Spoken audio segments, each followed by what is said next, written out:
እንዳትተውም እንዳትቀጥልም ሰላሙ አስፈላጊ ስለሆነ ፍቺውን ደግሞ ቃል ስለማይፈቅድ ይከብዳል። እኔ መልሱ ይለፈኝ።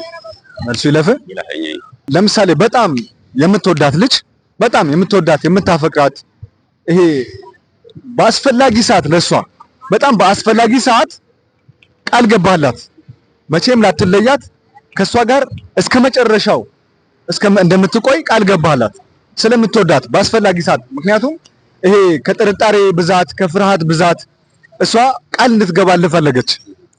በቃ ጥላሃት እንዳትሄዳል አይደለ?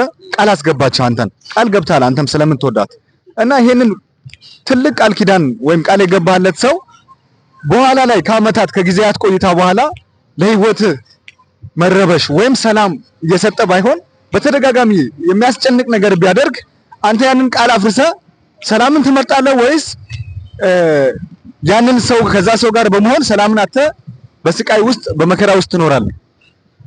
ይሄ በጣም ከባድ ጥያቄ ነው። በእርግጥ መጀመሪያ ቃሉን እስከ መግባትን ገብተህ እንዳትተውም እንዳትቀጥልም ሰላሙ አስፈላጊ ስለሆነ ፍቺውን ደግሞ ቃል ስለማይፈቅድ ይከብዳል። እኔ መልሱ ይለፈኝ። መልሱ ይለፈኝ።